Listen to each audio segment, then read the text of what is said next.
¿Qué tal? Muy buen día, soy Verónica García de León, editora general de Fortune en español, y les doy la bienvenida a este nuevo Facebook Live. Este tipo de ejercicios los estamos haciendo desde que empezó eh, esta crisis sanitaria y económica también, y la intención es contactar expertos en distintos que creemos que son relevantes para todos, para poder aclarar dudas y sobre todo ampliar información sobre temas relevantes para todos. En esta ocasión tenemos como invitada a la doctora en Derecho, Gloria Arellano. Ella es socia del despacho Sánchez Arellano Abogados, especialista en IMSS Laboral e Infonavit, con la intención de hablar sobre los derechos de todos como empleados, nuestras obligaciones, así como de las empresas, sobre todo después de que el gobierno federal emitió un decreto de emergencia sanitaria hace algunos días. Muchas gracias, Gloria, por estar con nosotros, por aceptar esta entrevista. Y pues básicamente lo que me gustaría empezar a preguntarte es de qué partimos cuando hablamos en estos momentos de cuáles son los derechos de los trabajadores, sobre qué marco legal o qué regulación tenemos que hablar. Claro que sí, Verónica, un placer estar contigo y con todo tu auditorio. Muchas gracias por la oportunidad. Sí, antes de iniciar en sí los derechos y las obligaciones, sí me gustaría recordarles al público que desde el 2009 tenemos que se dio justo la crisis de salud con el virus AH1N1. Lo que sucedió fue que no había disposiciones legales y entonces en el 2012 se establece los artículos, en este caso el 429 fracción cuarta de la Ley Federal del Trabajo, que nos habla con mucha claridad que en el momento en el que se establezca por el gobierno federal vía la Secretaría de Salud una contingencia sanitaria, los trabajadores tendrían que irse todos a sus casas, se suspenderían las relaciones laborales y tendría la obligación el patrón de pagarle un salario mínimo. El gobierno federal ha tenido mucho cuidado de no emitir esta contingencia sanitaria y lo que emitió el 30 de marzo del 2020 en un acuerdo fue justo la declaratoria de emergencia sanitaria por fuerza mayor, que le da otro contexto jurídico completamente distinto.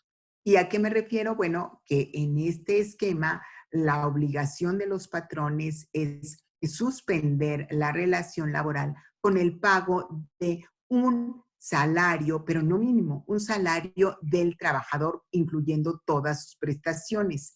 Y aquí esta diferencia pues ha provocado en la práctica muchísimos problemas. Tenemos un tema importante de incertidumbre legal que ha hecho que incluso empresas que no son esenciales, y que el mismo acuerdo señaló cuáles son las esenciales, como son pues los alimentos, los hospitales, medicinas, agua, telecomunicaciones, el resto de las empresas en este momento debería de haber suspendido sus actividades.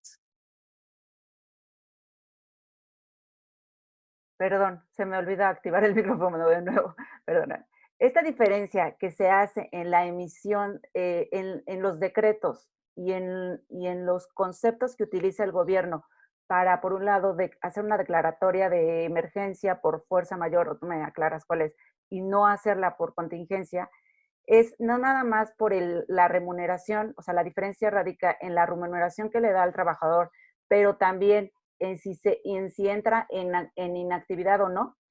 Es correcto. ¿En qué sentido? Con la contingencia sanitaria se suspende de inmediato, les pagan un salario mínimo a los trabajadores y cuando regresan, cuando el gobierno federal vía la Secretaría de Salud suspende la contingencia sanitaria, inmediatamente los trabajadores regresan a laborar.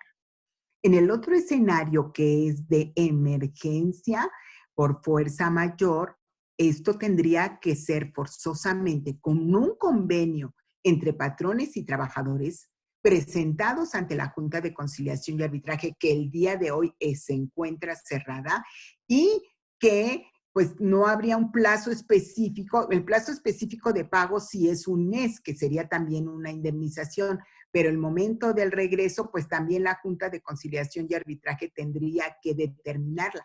Y esta diferencia hace que se vuelva muy complicado y que el día de hoy estén realizando empresas que no son del grupo esencial, estén realizando actividades laborales. Y esto es muy, muy terrible, porque si algún trabajador se enferma o se muere por esta situación de la contingencia, podrá tener, además de considerarse un riesgo de trabajo, el asunto podría ser hasta de carácter penal, dándole una responsabilidad a la persona que haya solicitado los trabajos de los colaboradores, e inclusive a la empresa, independientemente de las sanciones administrativas y hasta del cierre de la empresa que puede tener en base a la ley de salud.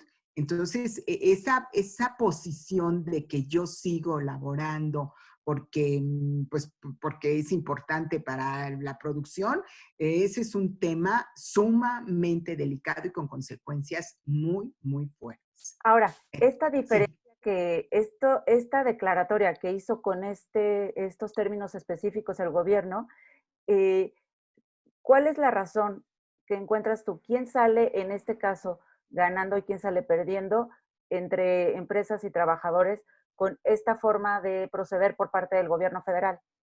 Sí, muy interesante pregunta, Verónica. Justo es el asunto medular de esto. Sale perdiendo de principio el trabajador, aunque tendría esto ya una certeza legal.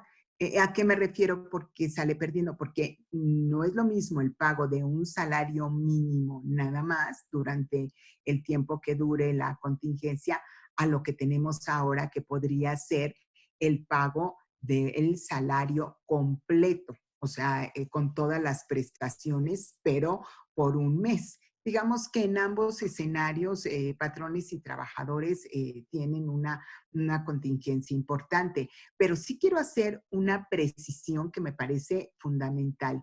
No me estoy refiriendo de ninguna manera al tema de los trabajadores de home office, los trabajadores que están laborando en su casa. Esos no tienen límite de trabajo al final del día, porque ellos están trabajando. Y el punto aquí fundamental, ellos tienen que recibir su salario completo, incluyendo todas sus prestaciones. ¿Por qué? Pues porque están trabajando. O sea, no podría el patrón decir, bueno, pues es que yo no le voy a pagar vales de despensa porque pues la despensa la está haciendo en su casa, ni vales de restaurante, ni las de gasolina porque no viene para acá. Eso no es posible. Ellos tienen un tratamiento especial sin importar cuánto tiempo dure la contingencia, porque están laborando.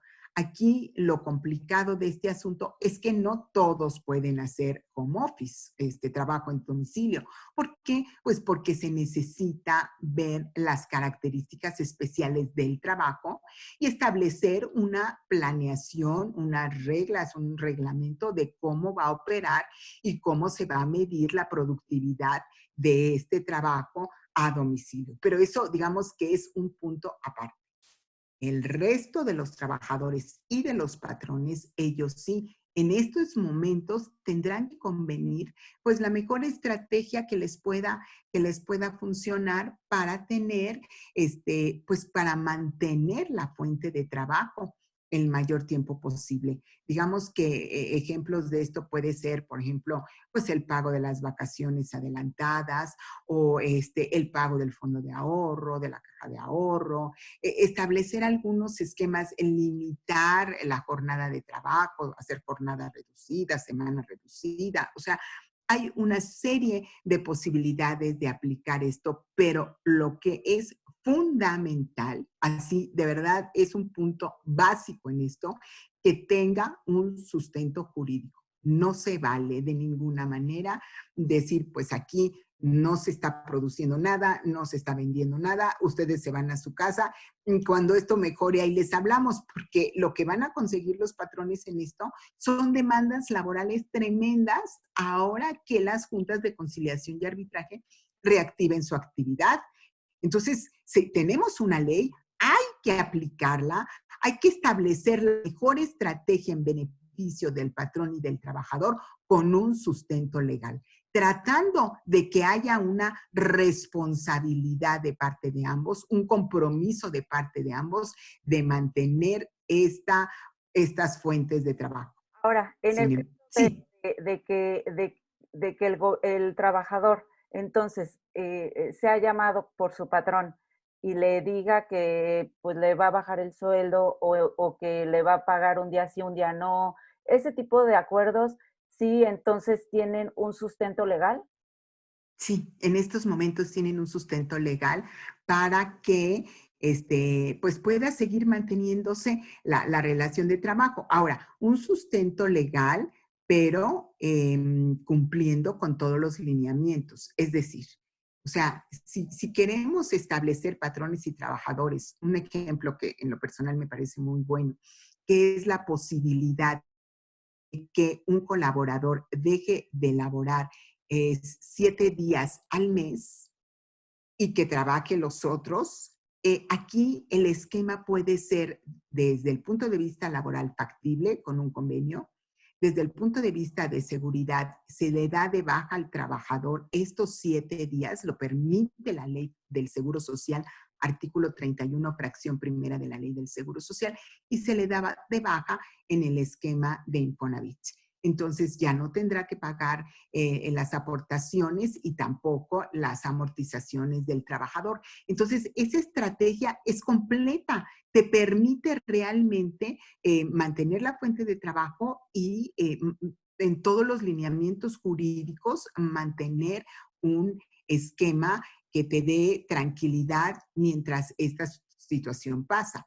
Ahora, si me dice un patrón, pues mira, no hay otra que, pues que se vayan, porque de verdad yo no aguanto ni el mes siquiera, tampoco es que se vayan y gracias, hay que darle su liquidación y la liquidación de que estamos hablando de 3 meses de salario completo de todas sus prestaciones, la prima de antigüedad topada a 2 salarios mínimos y sus partes proporcionales. Entonces, todas las estrategias que quieran seguir tienen que tener un soporte y un análisis desde el punto de vista laboral, desde el punto de vista de seguro social, del Infonavit, fiscal. O sea, porque si estamos hablando de que lo que se va a dar es la liquidación, bueno, hay que dar el CPDI aparte de la nómina normal. Si lo que estamos pensando es una indemnización de un mes de salario, pues entonces hay que dar de baja en el Seguro Social, de baja en el Infonavit y poner en el CFDI como indemnización.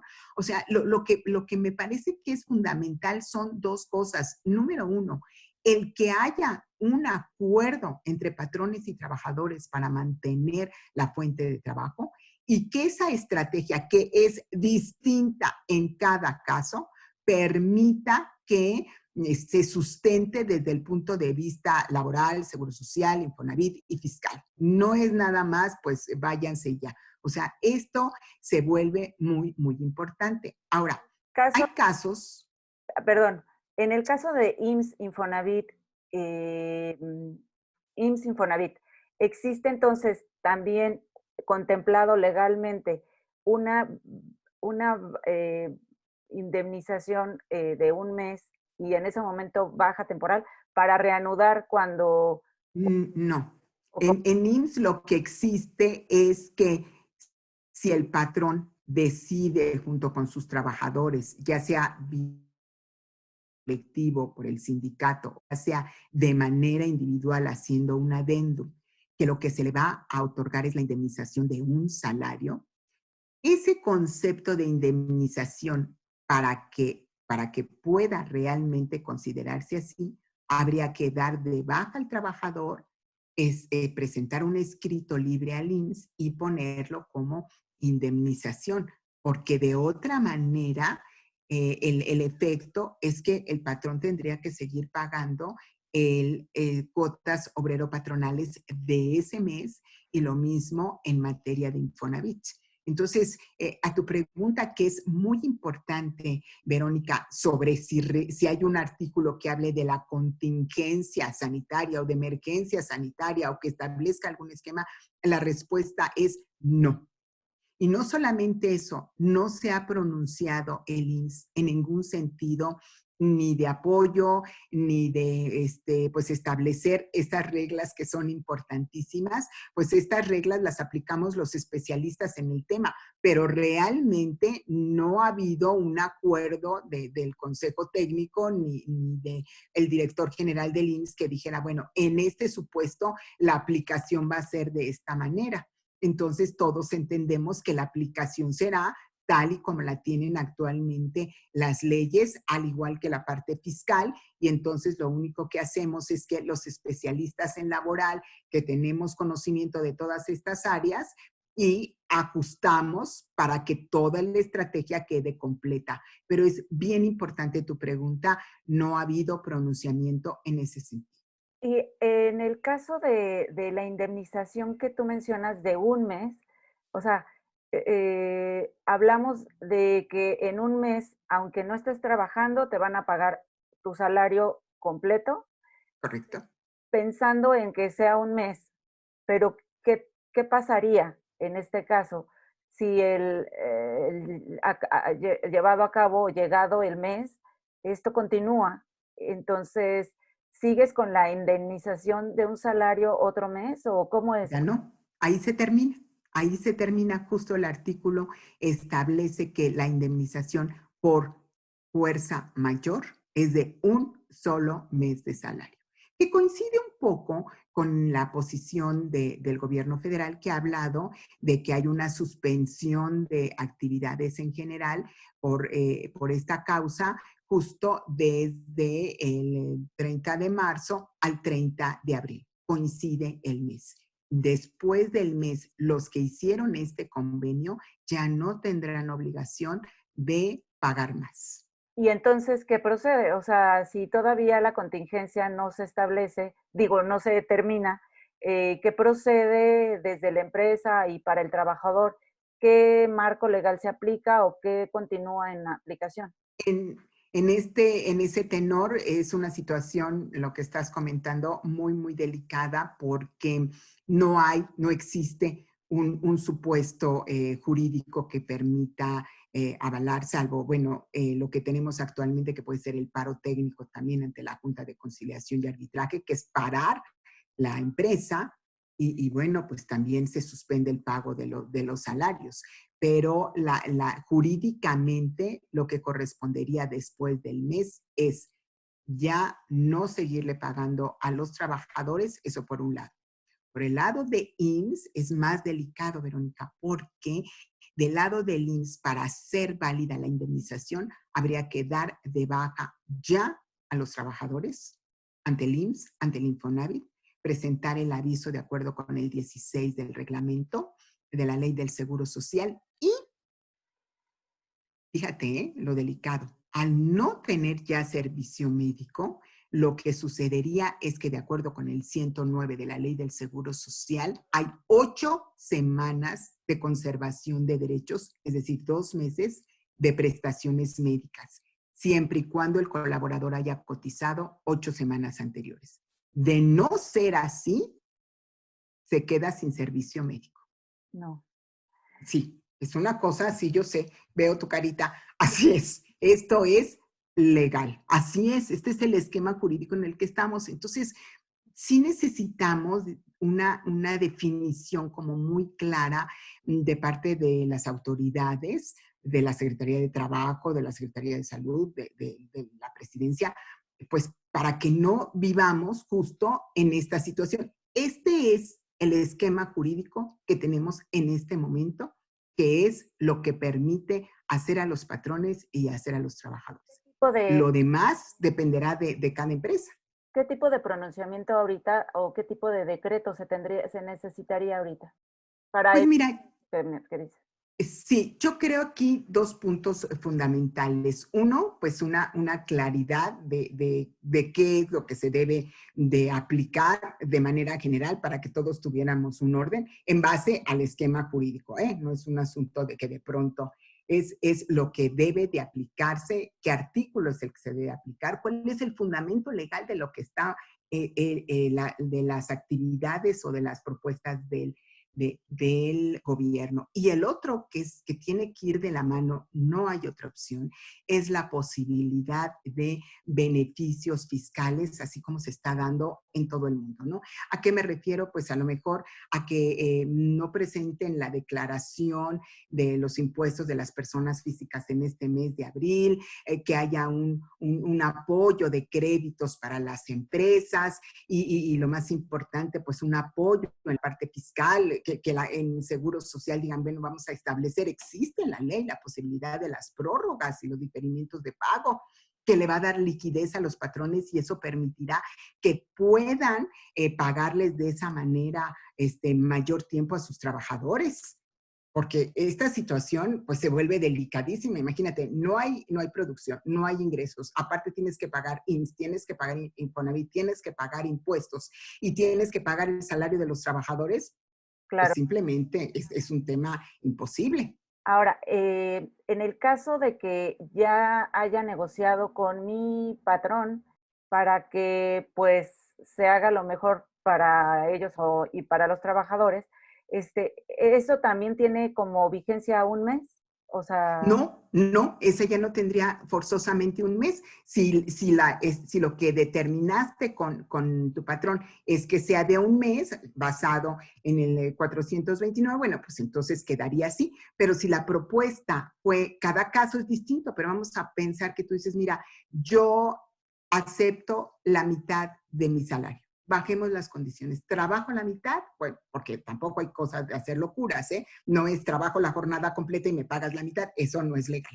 Sino que tú con tu patrón quedas y dices, a ver, Verónica, ¿estás de acuerdo en recibir la mitad y trabajar la mitad? ¿Y estás de acuerdo? Y entonces eso tiene la vigencia, pues que sea necesaria, ok. que mientras se pueda mantener. O mira, yo la verdad es que estoy de acuerdo en trabajar pues 2 días, o sea, vamos a hacer una jornada reducida, una semana reducida. Págame los días que vengo y vengo 3. Eso es totalmente legal. Y tiene su fundamento en Seguro Social y su fundamento en Infonavit. Y entonces esto le da vida a este proceso que lamentablemente no va a terminar en un mes. Ahora, existe el artículo o en la ley existe el que si una empresa está en una situación económica apremiante o difícil, se exima de pagar las liquidaciones de sus trabajadores, es decir, que yo como empresa decido que ya voy a cerrar mi empresa o ya no puedo continuar y entonces pues voy a despedir a mis trabajadores y no les voy a dar su liquidación completa como tú habías dicho que se tendría que hacer porque yo no estoy, como empresa no estoy en una situación económica que me lo permita. ¿Eso es válido? Nos lo está preguntando Sí, sí. el público. Sí, es jurídicamente posible, se llama paro técnico, no lo establece de manera expresa la ley, pero sí hay un procedimiento incluso, pero tiene que hacerse ante la Junta de Conciliación y Arbitraje, en la que se establece la posibilidad de que después reactivar la actividad y la forma como se van a pagar estos salarios. O el otro tema que es la declaración de suspensión de actividades y que, bueno, siempre estarán los créditos de los trabajadores de manera prioritaria, ¿no? Pero esos juicios son muy, muy tardados, pero por supuesto que sí. En ese caso, ¿esos trabajadores se van a su casa sin nada? Sí. Sin nada. Sí. Pues Ni sí, porque si hay declaración de suspensión de labores, o si hay de paro técnico, se van de pronto sin nada hasta que abra la Junta de Conciliación y Arbitraje. Y cuando abra la Junta de Conciliación y Arbitraje y apruebe el paro técnico, pues entonces podrá establecerse las condiciones de pago que se vayan a realizar. No es que no les vayan a pagar todo este tiempo, pero se establecerán las condiciones de pago, ¿no? Y que eso me parece mucho más correcto de ambas partes que de plano cerrar y decir, pues háganle como quieran, porque háganle como quieran es una demanda laboral segura. Segura. Otra cosa que nos preguntan es, ¿qué pasa en el caso de las mujeres embarazadas? Digo, si está vigente la ley del trabajo, sería lo que sucede en otros casos, ¿no? O sea, nos pregunta alguien si está embarazada y su jefe le dijo que ya no fuera por su condición, pero tampoco le está pagando. Eso está terrible. O sea, el asunto aquí, digamos, y esta pregunta es de lo más interesante, Verónica, porque se presta a mucha complicación en el caso de los mayores de 60 años, los hipertensos, los diabéticos, las embarazadas, las que están lactando. Todos este esquema, el último acuerdo, el del 31 de marzo, no dice que serán con goce de salario. Entonces, de principio, todos se irían a su casa. Pero el punto medular aquí es las embarazadas y en lactancia siempre han tenido protección de la Ley Federal del Trabajo y de las juntas de conciliación. Entonces, si las mandan a su casa, que el patrón realmente lo evalúe, ¿eh? Porque ese supuesto, con toda certeza, tendrán una demanda ganada por las trabajadoras.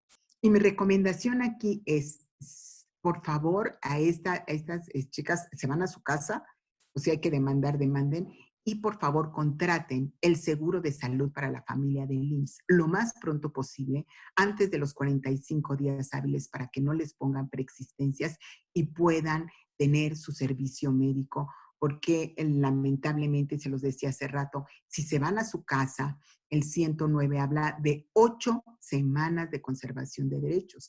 Si el bebé no nace en este periodo, no solamente no van a tener el tema del subsidio, sino que además no van a tener el servicio médico. Entonces, por favor, contraten, lo pueden hacer vía internet sin ningún problema, ¿eh? Y la gente En la página del IMSS. diabéticos o con Ellos se pueden ir a su casa, no están obligados los patrones al pago, o sea, el nuevo acuerdo, el del 31, dice que no habla de con goce de salario, que el publicado el 20 de marzo sí decía que este grupo de trabajadores tenía que irse con goce de salario. Actualmente no. y entonces Entonces, los dan de baja ante el IMSS. sí, bueno, los dan de baja pues porque no les están pagando, así Sí. es. En ese caso tienen 8 semanas y ellos también podrían contratar un seguro familiar. Sí, de salud para la familia, pero para todos estos casos que tienen preexistencia, que son justo diabéticos, hipertensos, embarazadas, tiene que ser dentro de los 45 días de la baja. Entonces, si los están dando de baja ya, hay que hacerlo. El costo es anual, es un costo por persona, dependiendo de la edad. Lo más caro, que sería una persona de más de 80 años, sería de 12,700 pesos al año. Ujú. Pero aquí, o sea, mientras más joven eres, menos pagas, pero es de manera individual. Ok. Ahora, nos están preguntando también si el patrón no son empresas de actividades esenciales, pero el patrón Sí. tampoco los está mandando a su casa, si ellos de alguna manera pueden demandar. Esto es, decías que incluso penal, algo penal. Sí, puede haber, si hay una enfermedad, puede ser penal la responsabilidad. En algún momento que se dé cuenta la Secretaría de Salud, les van a cerrar. Esa me parece la peor de las estrategias, ¿eh? Es absolutamente ilegal y con sanciones. Aquí, lamentablemente, pues la decisión del trabajador que no quiera ir, pues será definitivamente dejar de ir, lo van a despedir y después demandar. Pero tomando en consideración que las juntas de conciliación y arbitraje traen un atraso de 5 años y ahorita que abra, que va a ser una locura, pues vamos a estar hablando de demandas ganadas a 10 años. Sí las van a ganar, pero a 10, 11 años. Uf. Ahora, Pero es la vida, ¿eh? Yo ahí, cada quien tendrá que tomar. Yo he visto muchos casos que inclusive personas que ellos están bien, que no son gente de riesgo, pero que viven con sus padres o que cuidan a sus padres, pues han tomado la decisión de, pues dejar los trabajos, ¿no? claro. Ahora, cuando se negocia con el patrón o el patrón decide bajar el salario de sus trabajadores o llegar a un otro acuerdo que y signifique un cambio en las percepciones. ¿Qué pasa con las pensiones alimentarias que se tenían negociadas con Ah, no. Eso tendrán que presentar un escrito al juez de lo familiar donde le comenten esta situación y el juez de lo familiar es el que determine que se modifique el porcentaje. De no ser así, sea el salario que sea la prestación que hayan convenido patrones y trabajadores, tendrá que aplicarse el porcentaje determinado por el juez de lo familiar. Ok, entonces tampoco es factible que ante una baja de salario se pretexte bajar la pensión también porque ya se está percibiendo menos, si no sea No. por ese conducto que tú dices. Así es, el juez de lo familiar es el que debe determinarlo y pues hablarlo a ambas partes y señalar esta situación. Sí, ¿Cuáles son las condiciones para la gente que está trabajando por honorarios dentro de las empresas? Porque sabemos que hay muchos colaboradores de empresas que no están en nómina y trabajan por honorarios. En ese es, caso, qué aplica para ellos? pues es una situación muy complicada porque realmente un trabajador por honorarios que lo sea, es decir, que tiene su contrato de prestación de servicios, que da honorarios a distintas personas físicas o morales, no dos o tres, si estamos hablando de 5, 15, y que las actividades las realiza desde su propia oficina o su domicilio, ese sí sería un trabajador por honorarios y bueno, pues tendrá que convenir con él.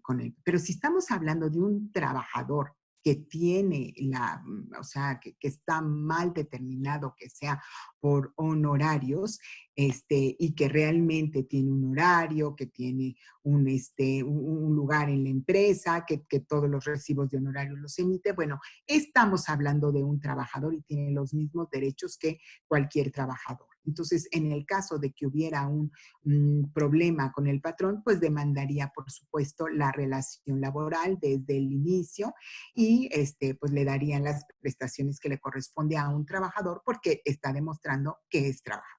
Claro. Y quienes están contratados vía outsourcing, que sabemos que son millones, eh, Sí, también tendrían que tener una liquidación si es que se prescinde, sí.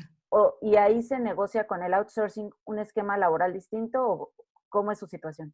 E igual, el patrón es el outsourcer, entonces la negociación es con el outsourcer.